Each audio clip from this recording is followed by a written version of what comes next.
Бірлік орта мектебі мемлекеттік коммуналды мекемесінің физика пәні мұғалімі Жұмали Айсұлу. Сабақ тақырыбы сұйықтар мен газдарда қысым, Паскаль заңы. Сабақ мақсаты газ қысымын заттардың молекулалық құрылым негізінде түсіндіру. Қуанамын мен де, қуанасың сен де, қуанайық достар, арайлап атқан күнге деп бүгінгі сабағымызды бастамас бұрын бір-бірімізге сәттілік тілеп қояйық. Ал енді үй жұмысын пысықтап алайық. Кім жылдам әдісі арқылы? Қысым дегеніміз не? Қысымды латынның қандай әріпімен белгілейді? Қысымды есептеу формуласы. Қысымды есептеу формуласынан аудан неге тең? Қысымды есептеу формуласынан күштің формуласы неге тең? Қысымның негізгі өлшем бірлігі. Қысым бірліктерінің арасындағы байланыс. Қай кезде сіз еденге көп қысым түсіресіз? Қозғалмай тұрғанда ма, әлде жүргенде ме? Темір өзекшенің үстел бетіне қай жағымен қойғанда көп қысым түсіреді? Осы сұрақтарға жауап берейік. Жауап беріп болсақ, дұрыс жауаптарымен салыстырып тексеріп алыңыздар. Демек, балалар, қысым бетке перпендикуляр бағытта әрекет ететін күштің осы беттің ауданына қатынасымен анықталады. P тең F бөлінген S. Мұндағы P дегеніміз қысым, давление, pressure. F дегеніміз force, бетке перпендикуляр бағытта әрекет ететін күш немесе қысым күші. S square, күш түсетін беттің ауданы. Яғни S тең F бөлінген P, F тең S көбейтілген P. Қысым паскальмен өлшенеді. 1 паскаль тең 1 ньютон метр квадратқа. Ал енді балалар, ойлана отырайық. Бақшада алма ағаштарының түбін қопсыту үшін мына күректердің қайсысымен жұмыс істеу жеңілдірек? Және де неліктен омбы қарда шаңғымен жүрген адам жылдам, ал шаңғысы жоқ адам қарға кіріп кетеді? Осы сұрақтарға жауап берейік. Енді балалар, тәжірибе көріңіздер.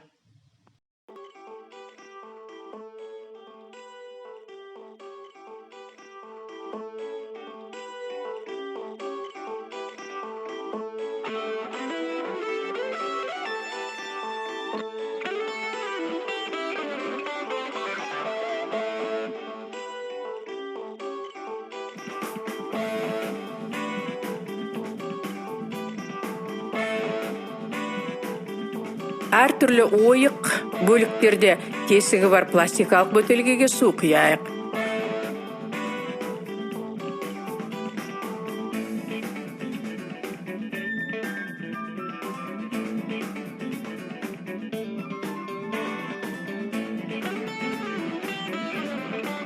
Тесіктерден судың қалай төгілетінін байқайық. Бірдей биіктікте орналасқан тесіктерден шығып жатқан су ағынының бірдей қашықтықтарға атқылап жатқанын көреміз. Тесік неғұрлым төмен орналасса, судың соғұрлым үлкен жылдамдықпен ағып жатқанын байқаймыз. Бөтелкедегі судың деңгейі төмендеген сайын, тесіктен шығып жатқан ағыс та қысқара береді.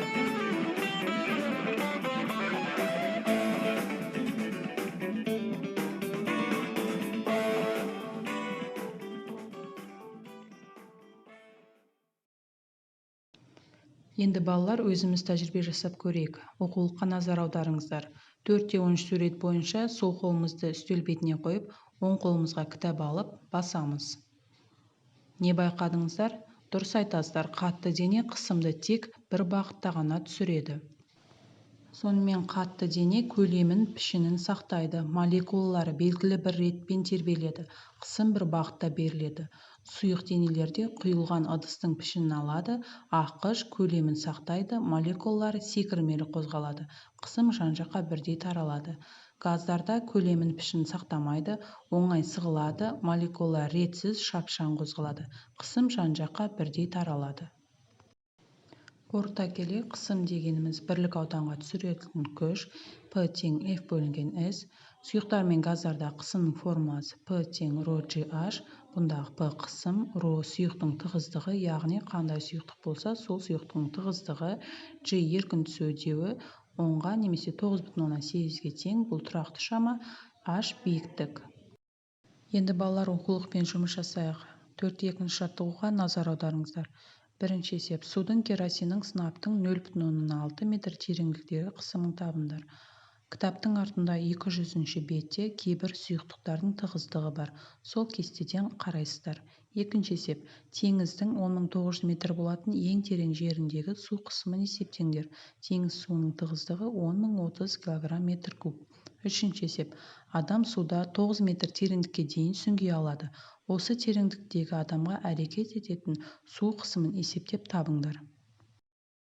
Есептерді дұрыс жауабымен тексереміз. Бірінші есеп және де екінші есептің жауабы.